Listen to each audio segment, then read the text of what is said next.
What's up, Phantom fans? It's your boy, Jayden Simmons. If you don't already know me, I am one of the creators, writers, and podcast hosts here on PhantomSportsIndustries.com. And today, I bring this recording to you here at the end of January, fresh off of Saturday night's main event. And there's only one thing coming up on the agenda for the WWE Universe, February 1st, Indianapolis. It is the 2025 Royal Rumble pay-per-view. And with this, last year, me and Max Kreider came on, did our Creative Control Card podcast, and gave you guys a fantasy booking of the men's and women's Royal Rumble matches. To this year, we want to break it down for you guys more intricately. Sorry, getting a little confused because of all of my excitement from the upcoming event. But we want to break it down to you more intricately, making two separate videos. And today, I will bring you guys my personal fantasy booking of the men's Royal Rumble. Along with my handy dandy on air side, let's get this show on the road. So, basically how I did it is I broke it down, wrote out all of the entrants in order, who I have getting eliminated by who, having in a handy dandy spreadsheet right here on my phone. Got my man Randy Orton in the background supporting me. And I'm going to walk you through the Royal Rumble 1 through 30. And away we go. So for me, I have the Royal Rumble starting out one way and one way only. We have confirmation that this coming Monday on Monday Night Raw, Sami Zayn will square off against Drew McIntyre. So I only found it naturally that Sami Zayn and Drew McIntyre enter in at number 1 and number 2 in the Royal Rumble. These guys have a lot of hatred for each other, whether it's through mutual enemies. Sami Zayn has kind of been on the allied side of the bloodline ever since he associated with them and all of that. And Drew McIntyre always has hated the bloodline. The bloodline costed him the opportunity to become a world champion in his own hometown. So it's only natural. Sami Zayn, Drew McIntyre, two proven veterans, two guys with a lot of backing up to do, and two guys that will start out this Royal Rumble. Coming in at number 3, I have Dragon Lee, the high flyer. We haven't seen him in a while, but he's always good to give us a really good spot or two. And I think he comes in with some quick, Hurricane Rondas, all of that high-paced offense that he'll bring to the table. Coming in at number 4, I'm not too sure after what happened at Saturday night's main event, but I have one big SOB, Mr. Braun Strowman, entering the field at number 4. He has a lot of recovery to do after Jacob Fatu put a hurt on him at Saturday night's main event, but I think that he can come in and reestablish himself as a legitimate threat. Coming in at number 5, I have the Hall of Famer, the legend, Rey Mysterio. Being another one of the big names early on in the match, he's a legend. He's a living legend. He'll always be a living legend. So he's going to come in, him and Dragon Lee get into some high-octane tandem offense, and, the ring's starting to fill up a little bit. Coming in at number 6, I have the upstart cocky heel from Friday Night SmackDown, Mr. Carmelo Hayes. He's going to come in, try to put on a showcase for the young guys. And, he has a lot of animosity. He's very cocky. He has some history with Sami Zayn. I think he'll target him. I think he'll also turn his attention to Rey Mysterio. Doing something to legitimize himself. But then the tide's going to turn at number 7 with the entrance of the former United States champion, L.A. Knight. Yeah, he's going to hit the film. He's going to hit the ring, and he's bringing the energy. He's bringing the hustle. He's fighting everyone, punching everyone. But, while he's clearing the ring on the other side, Dragon Lee and Rey Mysterio are trying to eliminate the big guy, Braun Strowman. But, like I said, Strowman is here. He's out here trying to prove himself, revitalize himself, show that he is still the monster of all monsters. He's not going to let these two luchadors eliminate him. So as they're trying to tug him out, he's going to lift them up, double suplex, elimination, 2 quick ones for Braun Strowman. Goodbye, Dragon Lee. Goodbye, Rey Mysterio. Just in time for number 8, it's fight night. Sheamus is back.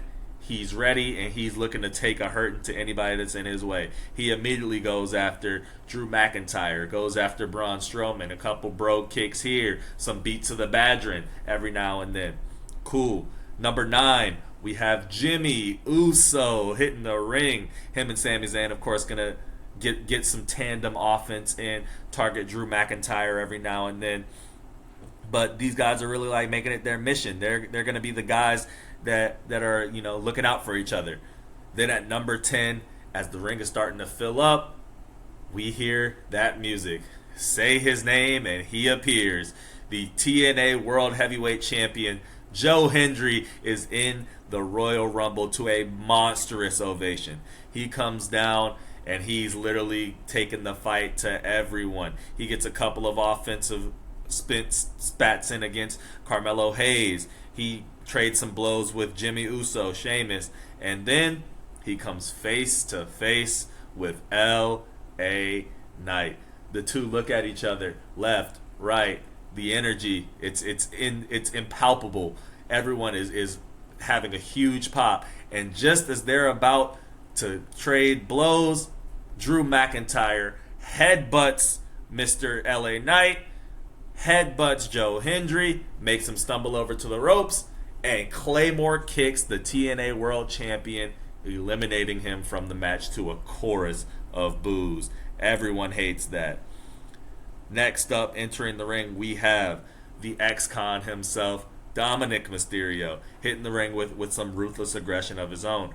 But he's not going to be too keen to get in the ring as quickly as he wants to. He's going to chill on the outside, scout the competition a little bit. He's just taking his time, not wanting to get into the ring too much. Coming in at number 12 is Ludwig Kaiser, who walks down to the ring and immediately wants to take a fight to Sheamus, who is one of his longtime rivals. As he's trying to get into the ring, Dominic Mysterio is going to trip him up a little bit, turning him around. And once he gets turned around, Sheamus is going to go ahead and lock those arms, deliver those 10 beats of the Badgerin, pull him in the ring, bounce off the ropes, hit him with a little bro kick, and send him right back where he came from. Ludwig Kaiser eliminated. Up next, we have Kofi Kingston hitting the ring. He's also kind of doing the similar vibe. He's going to be talking on the mic on his way to the ring to a chorus of boos, of course, walking out with Xavier Woods. They're going to be talking about why are you guys booing Kofi Kingston? He gave you guys legendary moment after legendary moment of near save after near save, and this is how you guys are going to treat him. The crowd isn't rocking with that chorus of boos. As Kofi Kingston's walking into the ring, he turns to his left, notices Big E sitting right there, front row. Just laughs at him, gets into the ring. As he gets into the ring, so does Dominic Mysterio. Nothing too major, but yeah, the tensions are definitely high. Coming in at number 14 is the American-made leader himself, Chad Gable, who hits the ring, gets some quick offense, and he's taking suplexes to everybody in sight. Suplex to Sheamus, suplex to Jimmy Uso, suplex to Sami Zayn. Definitely just trying to prove himself, prove his worth. Coming in at number 15 is the United States champion himself, Shinsuke Nakamura. He comes in, he's again much like Gable, taking the fight to everyone in sight. Him and Carmelo Hayes exchange some blows, but Carmelo Hayes finds himself on the receiving end of a Kinshasa. Then he turns his attention to LA Knight, and those two are going to trade blows. Their rivalry is reaching another fever pitch. They're going back and forth and trading shots with each other. But just as the going is about to get tough, the tough is coming down at number 16 as Jacob Fatu enters the field. And he's entering the field with some aggression. Braun Strowman is sitting there waiting, willing to take on the challenge. He's welcoming him in there. Jacob Fatu runs down to the ring, jumps on him, Luthez press, and just taking a beating to him. The two men brawl. They're brawling. They're standing up, going all route towards the ring. They end up on one of the corner ropes. Braun Strowman shoves Jacob Fatu. Jacob Fatu is going to run towards the ropes, run back towards Strowman, and clotheslines the big man out of the ring, eliminating him. And as he's shaking, convulsing, doing his thing, Sheamus tries to sneak up behind him and deliver the 10 beats of the Baldwin. Not a very good idea. Jacob Fatu is going to do an arm drag to Sheamus, hit him with a Samoan drop, run to that corner, hit that moonsault that he does so well, and send Sheamus home packing two. Jacob Fatu hits the ring and immediately is clearing house. He's the whole ring is like quaking in fear at this Samoan werewolf. And there's one man who's not scared and has never been scared of those types, and it's number 17. How fitting for John Cena in his final Royal Rumble appearance, chasing after world title number 17. John Cena hits the ring. He looks the beast in his eyes, and they start trading blows. It's something like we haven't seen from Cena in decades. He's looking like prime John Cena, not backing down from a single fight, taking the heat to anybody that's in his ring. Takes him down with a couple shoulder tackles, goes with his patented back suplex, hand in the air. You can't see me. And as he bounces off the ropes, he catches a Claymore from Drew McIntyre. McIntyre's not going to eliminate him, but, just legitimizing the fact that, hey, your time is up. My time is now. And speaking of people whose times are now, number 18, we see the upstart, the young guy from NXT, Javon Evans. Javon Evans hits the ring with some high-octane offense, some springboards, his high, bouncy style, as he says, and the crowd is eating it up. They're loving it.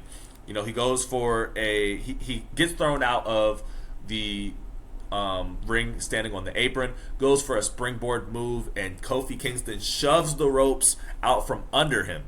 But Evans doesn't hit the ground. He catches himself.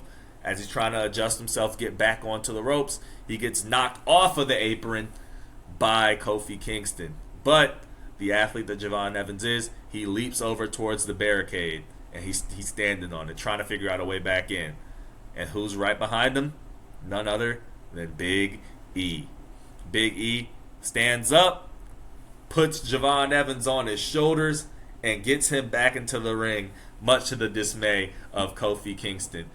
Kofi is then trying his hardest to eliminate him once more. Javon Evans pulls down the ropes and eliminates the former WWE champion from the match. And somewhat of a passing of the torch moment of the new Royal Rumble spot creator. Moving on to that, we have Andrade hitting the ring at number 19, much to the dismay of Carmelo Hayes, but to the appreciation of the WWE Universe. He's going to come in, trade some blows with Carmelo Hayes, get some offense in against Shinsuke, some offense in against Chad Gable. And the ring, like I said, is really, really, really starting to fill up. But Andrade is going to get a move in on Shinsuke Nakamura as he's going for the spit in the face of LA Knight. He's going to duck it.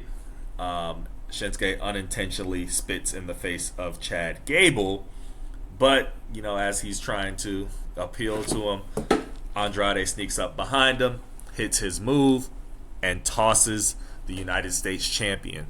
Big elimination for Andrade. Coming in at number, accidentally made a sheet there. Coming in at number 20, it's a chorus singing out, Oh, Seth freaking Rollins is here to kick off the final 10 entrants, and he's coming in as a man possessed. He's hitting sling blades. He's looking like prime Seth. He's taking out anyone and everyone in sight, settling his eyes on Drew McIntyre. The two come face to face. They're about to brawl, but And they do end up brawling, but nobody gets eliminated. Just a big moment for Seth and the people involved. On the other side of the ring, Javon Evans is still trying to get in some offense, and as he goes for another risky springboard maneuver, he's caught and tossed from Carmelo Hayes, who, cockily claps his hands and says, that's why I'm him. There's no other young star that can do what I do. Coming in at number 21, It's the Archer of Infamy himself, the former World Heavyweight Champion, Damian Priest. And he's the one that turns his attention to Dominic Mysterio, who's pretty much been hiding in the corner for most of the match. There's definitely some back and forth of a mouse and cat type dynamic of Priest chasing after Mysterio. And in the carnage, Gable, who is still has mist in his face, trying his best to clean it out. Somebody is going to Gable trying to get the best of it. Andrade sees an obviously affected Gable. He tries to go for the quick elimination, but Gable, ever the craftsman, senses him coming, drops the rope, and eliminates Andrade. Big elimination from Chad Gable as he's trying to legitimize himself further. Number 22, it's one of the biggest pops of the night as you hear all of Lucas Oil Stadium break out into Whoop That Trick. Trick Williams making his first ever appearance as a wrestler on the main roster, and he's going right after the man that he hates the most, Carmelo Hayes. As he's, brawling with Hayes, Priest finally catches Dominic Mysterio, hits him with a huge South of Heaven, and then tosses him out of the ring, eliminating him. In that mist, Jey Uso comes in at number 23 through the crowd to some major yeet chants, as he's one of the quick favorites to get to go far in this match at this point. Ultimately, Trick Williams is going to hit a trick shot and eliminate Carmelo Hayes from the match after a really, really impressive performance from Melo. Jey Uso, like I said, hits the ring, and he's spearing anyone and everyone in sight. He cuts Drew McIntyre in half. He cuts LA Knight in half. He eliminates Chad Gable, and then he comes face to face with Jacob Fatu. And Jacob Fatu, just as he's about to, get active, Jimmy Uso comes right behind his brother and stands. Sami Zayn comes right behind his two honorary brothers and stands. And they jump Jacob Fatu, limiting him for the time being. Coming in at number 24, also from NXT, it's All Ego Ethan Page. And he's coming in with a chip on his shoulder, taking the fight to anyone and everyone that he can, but he's really setting his sight on proving himself against the legends. He wants to go right after the biggest dog in the match, John Cena. Him and Cena exchange blows, and it's short-lived as Trick Williams comes across Ethan Page and decides that he wants to start fighting him. But the moment of Cena and Page trading blows is one of the things that's going to trend on Twitter afterwards. So that's going to be a major moment here. Coming in next at number 25, the whole flow of the match changes. Just all of a sudden, it's Roman Reigns. But Roman Reigns, he's going to take his sweet time to come to the ring. And in that sweet time, Jacob Fatu is recharged, and he's on a mission to take out any and everyone. He tosses LA Knight after an impressive performance here tonight. Then he tosses Trick Williams to a chorus of boos. He's clearing the ring in preparation to come across the OTC. Coming in at number 26, it's another former teammate and now bitter enemy of Damian Priest. It's Finn Balor. And Finn Balor hits the ring, with a little bit of caution as well, not wanting too much to piss off his Judgment Day teammate, but staying in the shadows doing what he can. In the midst of that, Jimmy and Jey Uso once more trying to help out their cousin with taking down Jacob Fatu. Jimmy hits a super kick. Jey hits a super kick into the corner. Sami Zayn hits a haluva kick, and Roman Reigns is charging up for a spear. But as he's charging up, Drew McIntyre, once more being ever the spoilsman, comes across the ring, claymores Jimmy Uso, and sends him out of the ring to a chorus of boos. And now the Bloodline is not only worried about Jacob Fatu, but they're worried about Drew McIntyre, who obviously has a problem with them. Entering at the coveted number 27 spot, much to the dismay of everyone in the viewing attendance, it's Logan Paul. And much like Ethan Page, he comes in with a chip on his shoulder, wanting to take out everyone that he can.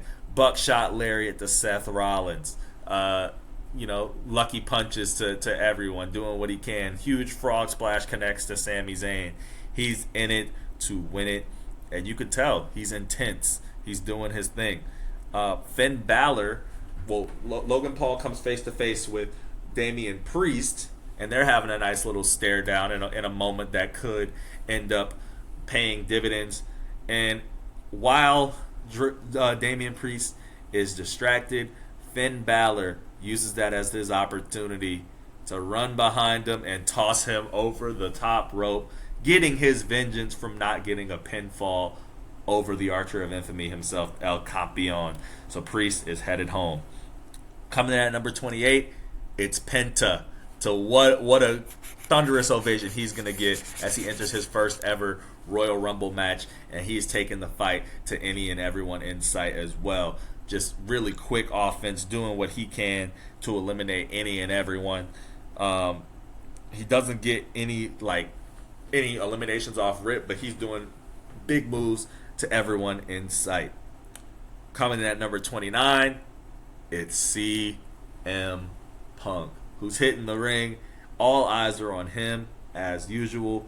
You know how it goes with him. He's going to be the center of attention. He's going to be the cult of personality. Next up to trade blows is Sami Zayn, who's still been in this match since number 1. Him and Drew McIntyre, obviously the top two guys in this building and in this match.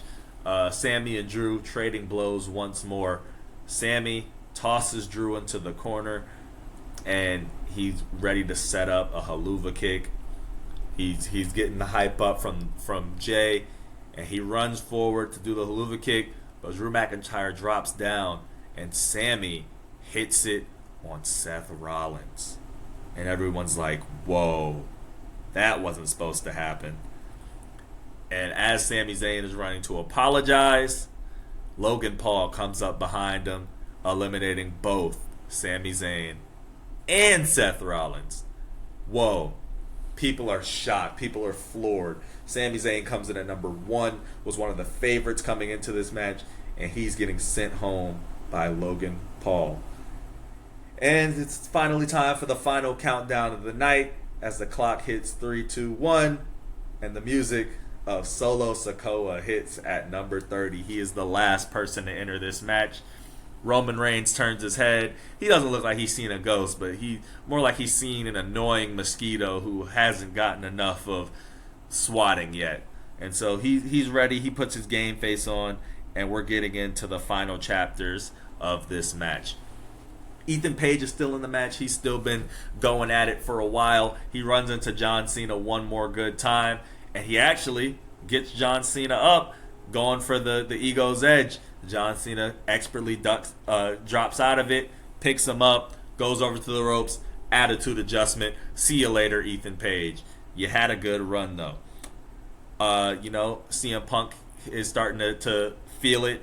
He's doing the corner knees to everyone who's in the four corners. In the fourth corner, he finds Finn Balor, finishes him up with a bulldog, lifts him up on his shoulders.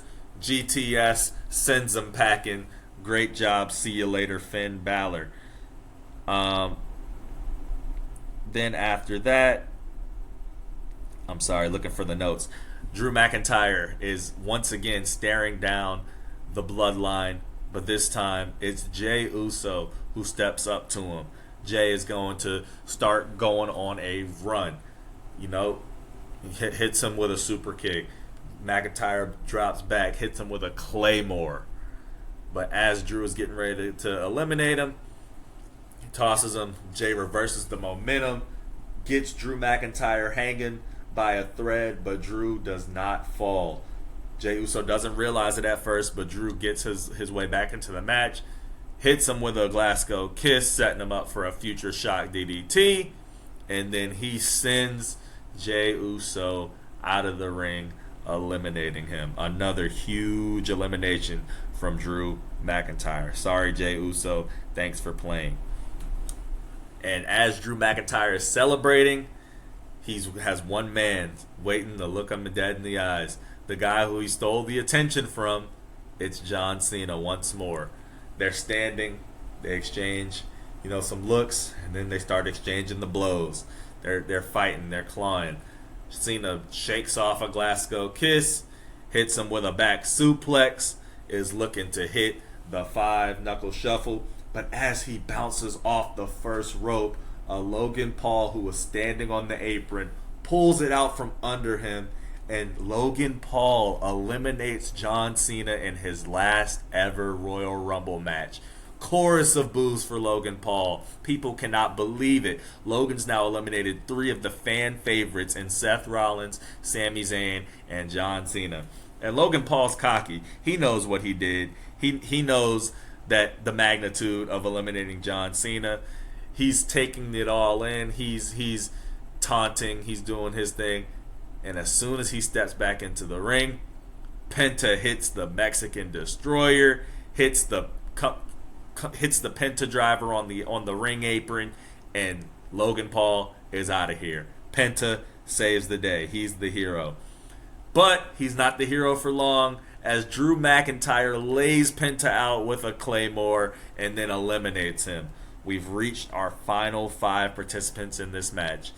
Drew McIntyre, Solo Sikoa, CM Punk, Roman Reigns, and Jacob Fatu.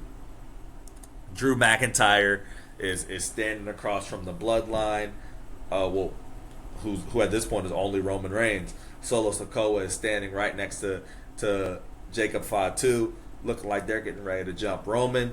And then here comes CM Punk, who his eyes go straight to McIntyre, and they start brawling. Those two get into it. Solo, Jacob, and Roman get into it, just fighting in opposite corners. Drew McIntyre is getting ready to fulfill his destiny, get one more over on to CM Punk. Can't talk, man. Lifts his arms up, same move that he did that tore CM Punk's triceps, getting ready to hit that future shot. But Punk spins out of it, pushes Drew into the corner, hits him in the back, takes him up to the top rope, back suplex from the top rope, and it took a lot out of him. So he's trying his best, but he's definitely winded. Jacob Fatu and Roman Reigns are trading blows as Solo Sikoa stands in his corner, letting him do his bidding. But Roman's not giving up. Roman is going to continue to fight and claw. CM Punk's back up to his feet. He tries to send Drew McIntyre over the ropes, but McIntyre at this point is kind of like a carcass, so he's not going easily. CM Punk then tries to lift him up on his shoulders, and it doesn't. It gives out. He's not doing it all. Drew McIntyre finds his way back to his feet eventually. A limping CM Punk finds himself near the ropes. Drew McIntyre sees it. This is his opportunity to end it. He bounces off the ropes, tries to do a Claymore to eliminate Punk. Punk is going to duck down. McIntyre's leg gets caught on the top rope, and Punk uses that momentum to lift up McIntyre and eliminate him from the Royal Rumble. Huge moment. But now CM Punk turns his attention to all the Bloodline shenanigans. He sees Solo and Jacob beating down Roman Reigns. He doesn't have an affiliation with Roman, but he thinks back to Paul Heyman. What would Paul want him to do? And so CM Punk strikes Solo Sikoa in the back, and that enrages Jacob Fatu. Jacob starts pummeling CM Punk, taking the hurt to him, and he hits him with a Samoan drop, getting ready to go up for that big moonsault. But in the midst of it, Roman Reigns is back on his feet, and he's going to spear Solo Sikoa. Jacob Fatu CM Punk is going to roll out of the ring, roll out of the way of the moonsault. Jacob lands on his feet, gets a big spear from Roman, but Roman's not able to muscle Jacob out of the ring. So now Roman's trying to get CM Punk back up to his feet. Solo and Jacob are trying to get back up to their feet. And all four men are standing there looking across from each other. They get back to their senses. Jacob and Solo are, on the same page. Solo shouts at Jacob, "Finish him! Finish him! So finish him, Jacob! Do your job! Finish him!" Jacob snarls, steps towards Roman, and then hits Solo Sikoa with a super kick, and then sends him out of the ring, eliminating him. And then he stares down at him and says what everyone's been waiting to hear: "I hate you, Solo." But Roman Reigns doesn't care about what Jacob and Solo got going on. Jacob turns around, eats another spear. CM Punk does the job of hitting him with a GTS, and Roman Reigns sends him out of the ring. Final two, Roman Reigns, CM Punk, for a main event at WrestleMania. CM Punk, he never thought he would be here, but this is what he wanted. Roman Reigns trying to get back into the rightful place at the head of the table. And these guys are going to put on a classic. They're going to brawl. They're going to do everything that they can to, put on a 5-star classic here at the end of this match. But ultimately, Roman Reigns is going to let his ego get the best of him. He's going to milk it in for a little bit too long as he sets up for that spear. Ooh, CM Punk's going to sidestep it. Roman goes into that corner. And when he turns around, eats that knee, takes that bulldog, Punk lifts him up over to the ropes.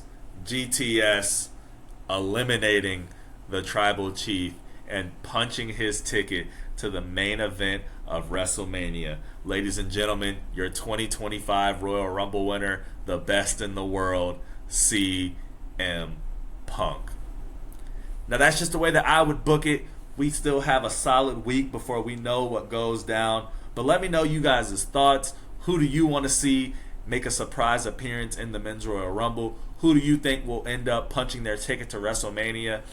And if you want to keep up with wrestling content, feel free to drop a subscription here.